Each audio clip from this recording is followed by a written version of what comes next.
Assalamualaikum warahmatullahi wabarakatuh. Salam sejahtera untuk kita semua. Kembali lagi bersama saya, Desi, dalam video tutorial ISPT PPH Badan yang keempat. Apa sih yang akan kita bahas di video kali ini? Yaitu pertama, input manual penyusutan dan amortisasi aset, serta impor data penyusutan dan amortisasi. Nah, hal-hal yang harus teman-teman persiapkan di sini adalah data fix aset perusahaan teman-teman yang sekiranya terisi dengan deskripsi aset, jenis aset, bulan atau tahun perolehan aset, serta harga perolehan atau harga beli aset, dan metode penyusutan aset secara komersial. Selanjutnya, kita ke pembahasan yang pertama, yaitu input secara manual penyusutan aset ke ISPT PPH Badan. Nah, di sini kita buka saja file ISPT PPH Badannya. Nah, di sini akan ada tampilan seperti berikut, lalu teman-teman dapat memilih SPT PPH, lalu kita ke lampiran khusus dan memilih daftar penyusutan dan amortisasi fiskal. Maka akan ada tampilan seperti berikut, teman-teman dapat memilih menu baru di sini. Lalu di sini akan ada tampilan seperti berikut, yaitu input atau amortisasi fiskal. Di sini teman-teman diminta untuk mengisi jenis harta hingga catatan tentang harta. Nah,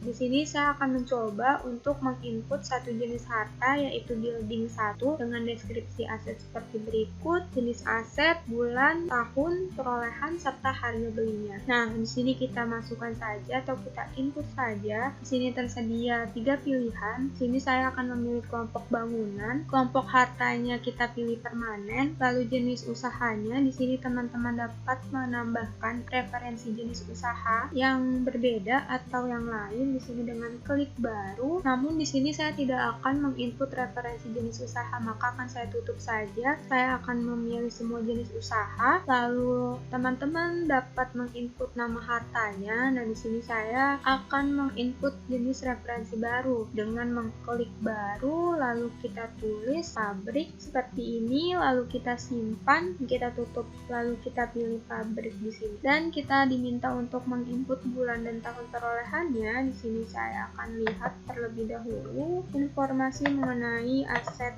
building. Nah, di sini kita diminta untuk menginput bulan Maret tahun 2014 seperti berikut. Selanjutnya kita diminta untuk menginput metode penyusutan komersial, dan di sini tersedia 7 metode. Namun di sini saya akan memilih untuk menggunakan garis lurus, dan di sini dapat disesuaikan dengan metode penyusutan secara komersial di perusahaan teman-teman. Ini saya memilih garis lurus, lalu kita diminta untuk menginput metode penyusutan fiskalnya. Nah, di sini menurut fiskal yang dapat diperbolehkan adalah metode garis lurus dan saldo menurun. Ini saya memilih garis lurus, harga perolehannya langsung saja kita pindah seperti berikut. Maka nilai buku dan penyusutan fiskal tahun ininya dapat terisi secara otomatis. Khusus untuk penyusutan fiskal tahun ini dapat kita koreksi sesuai dengan ketentuan perpajakan. Kita input secara manual atau kita ubah di sini mengikuti ketentuan perpajakan yang berlaku. Dan untuk mengisi atau menginput catatan tentang harta, di sini kita bisa menginputnya dengan keterangan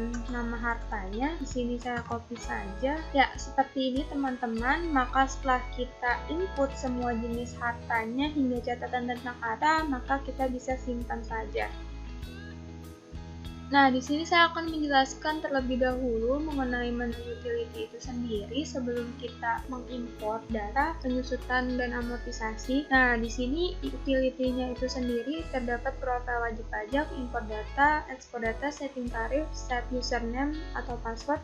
Di sini saya akan spesifik menjelaskan mengenai import data dan ekspor data. Nah, ekspor data itu sederhananya adalah mengeluarkan data-data ISPT PPH Badan ke dalam bentuk format Excel atau format CSV. Import data sendiri yaitu kita memasukkan format file CSV, delimited ke dalam ISPT. Nah, di sini saya akan mencoba untuk menunjukkan bagaimana cara ekspor data yang berguna nanti setelah kita ekspor kita dapatkan file contohnya dan yang dapat kita edit lalu kita import kembali ke dalam ISPT untuk mempermudah pengerjaan kita dalam menginput data-data aset yang banyak. Nah, di sini saya akan tunjukkan. Setelah itu di sini akan muncul file export data to file, kita pilih tahun 2018 seperti ini, maka akan muncul total datanya, lalu kita ekspor data to file, kita pilih yes, lalu akan muncul seperti ini, langsung kita save saja, kita klik save seperti ini. Nah, di sini saya telah membuka file yang tadi telah saya ekspor. Di sini tersedia satu data yang tadi telah kita sama-sama input. Di sini saya tutup saja. Setelah kita melakukan ekspor data penyusutan dan amortisasi dan melihat file penyusutan dan amortisasi yang telah kita ekspor tadi, di sini saya akan menjelaskan mengenai impor penyusutan dan amortisasi fiskal. Yang file CSV-nya dapat teman-teman lihat dari tadi di file ekspor, atau teman-teman dapat mengaksesnya di lokal DC,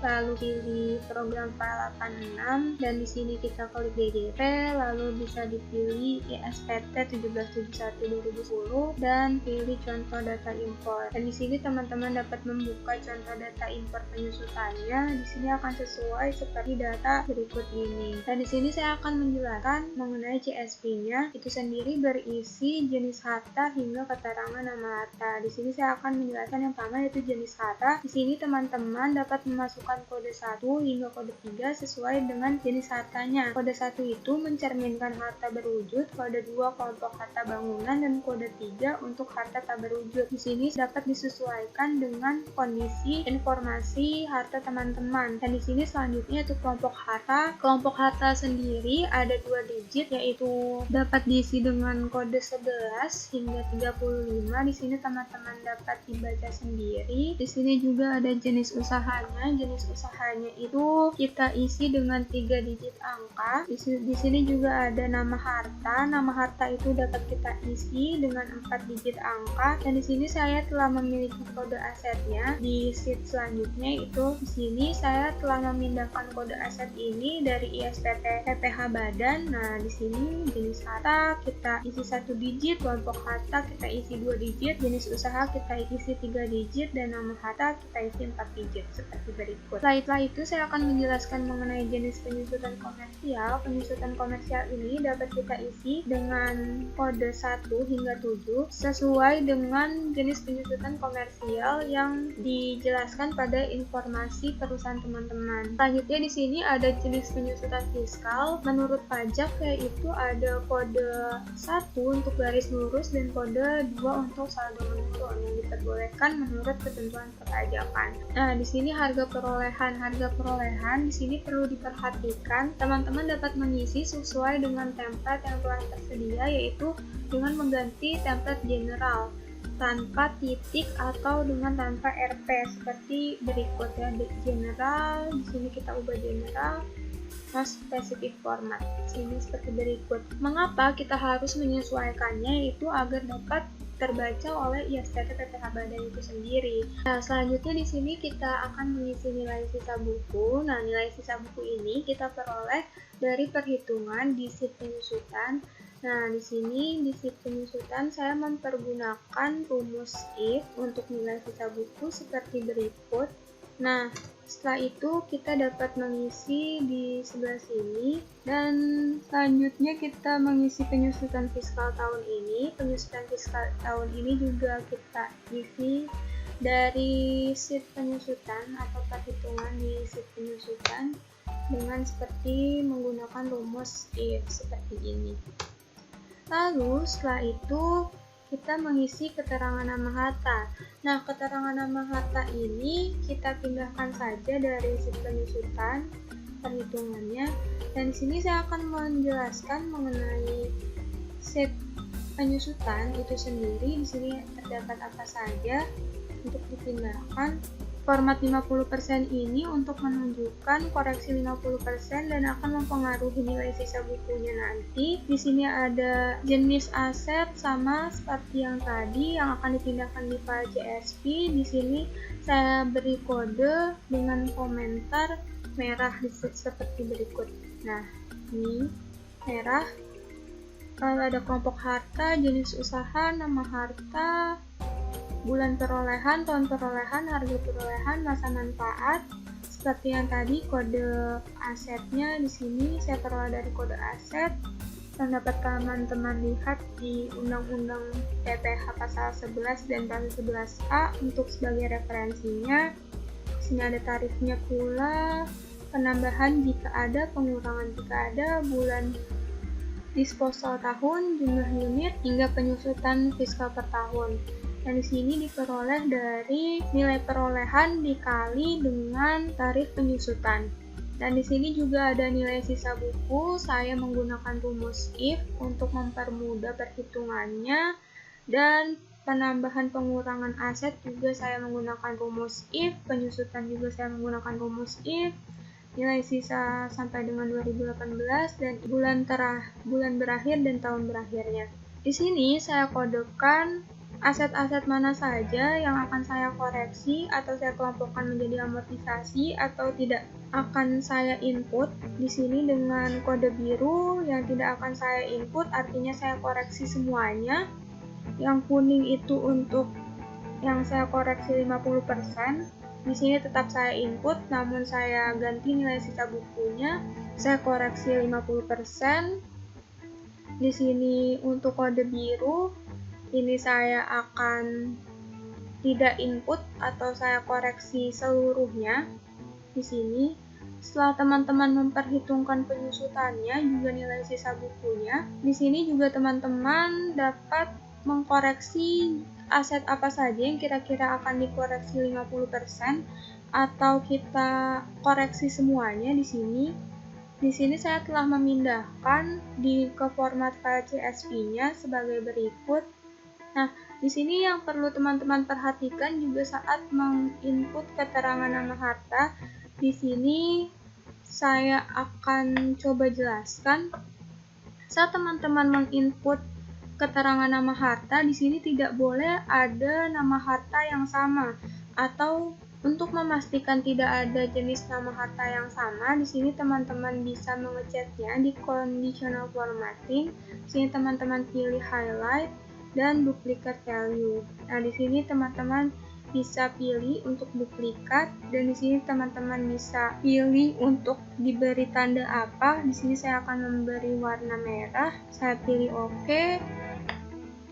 Nah, di sini teman-teman telah melihat ada terdeteksi jenis atau nama harta yang sama. Di sini teman-teman dapat membedakannya dengan memberikan kode-kode tertentu seperti angka atau kode lainnya. Di sini asalkan teman-teman jangan pernah menginput atau memberikan tanda kutip satu seperti ini, karena tidak akan terbaca oleh ISPT. Seperti ini, maka teman-teman dapat membedakannya kan, seperti ini.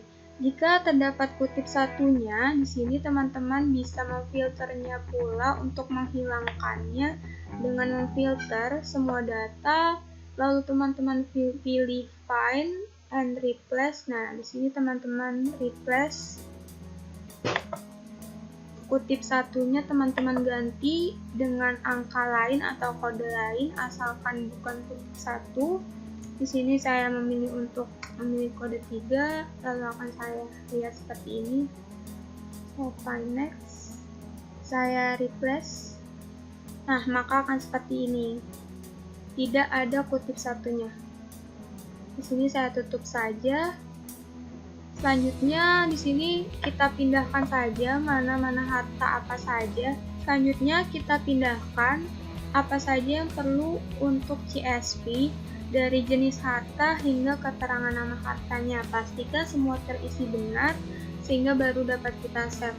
Nah, di sini saya telah memasukkan yang tadi telah kita input building 1. Di sini saya akan hapus karena khawatir jika tidak dihapus nantinya akan tidak terbaca atau ada kesalahan error di pengimportannya. Nah, sini saya hapus saja karena tadi telah kita input, lalu kita save filenya dengan format CSV. Ini saya akan save. Di sini saya memilih format CSV, delimited. Nah, kita save saja seperti ini. Selanjutnya, setelah kita menyimpan data file yang akan kita impor, di sini saya akan mencoba mengimpornya. Di sini saya akan ke utility, lalu saya pilih impor data. Di sini yang perlu teman-teman perhatikan adalah kita harus memilih penyusutan dan amortisasi fiskal karena kita akan mengimpor penyusutan. Jangan sampai salah memilih. Di sini juga tahun pajaknya harus diperhatikan, tahun 2018 sesuai dengan tahun pajak yang akan kita input. Nah, di sini saya akan mengimpor filenya. Di sini saya memilih yang file yang tadi. Saya pilih buka, lalu kita akan view datanya seperti ini. Lalu kita view saja datanya.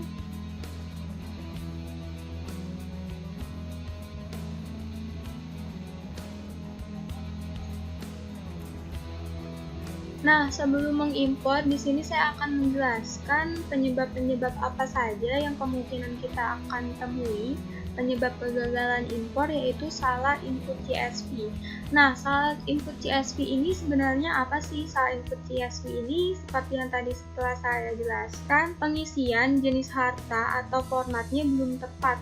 Seperti kode-kode hartanya mungkin ada yang terlewat, atau di deskripsi nama harta di situ teman-teman ada deskripsi nama hartanya yang duplikat atau telah diinput sebelumnya. Dan di sini juga teman-teman mungkin menginput dengan kutip satu yang tidak diperbolehkan atau tidak akan terbaca oleh ISPT PPH Badan, dan ini merupakan kelemahan tersendiri dari aplikasi ini menurut saya. Dan di sini yang kedua itu ada data yang telah diinput sebelumnya. Data yang telah diinput sebelumnya itu seperti yang telah kita input di manual tetapi kita input lagi di file CSV impornya. Lalu di sini salah format CSV. Salah format CSV itu di sini saya mendeteksi jika teman-teman memilih kredit pajak maka akan terdapat error log juga. Nah, di sini langsung saja saya impor datanya. Nah, di sini kita sedang impor dengan ditunjukkan kode biru seperti ini. Nah, kebetulan di sini filenya tidak ada yang gagal diimpor. Kita klik OK, lalu kita lihat saja apakah datanya telah sesuai. Kita dapat pastikan di lampiran khusus, lalu kita pilih daftar penyusutan dan amortisasi fiskal. Di sini kita lihat datanya telah terinput semua atau belum. Nah, di sini jumlah data pada penyusutan fiskal 181 dan jumlah data 11. Dan tadi di sini kita telah input 1 secara manual dan kita impor sebanyak 191 ditambah 192.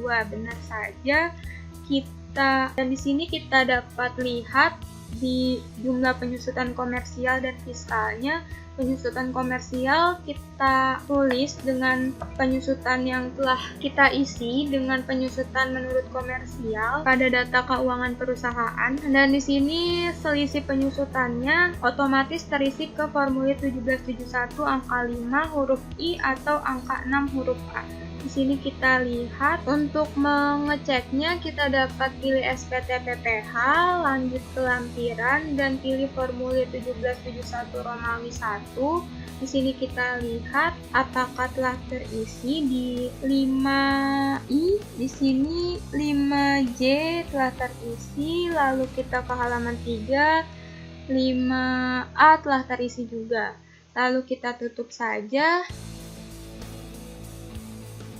Oke, saya cukupkan video tutorial ISPT PPH Badan yang membahas mengenai impor data penyusutan dan input secara manual. Kurang lebihnya mohon maaf, semoga bermanfaat untuk kita semua.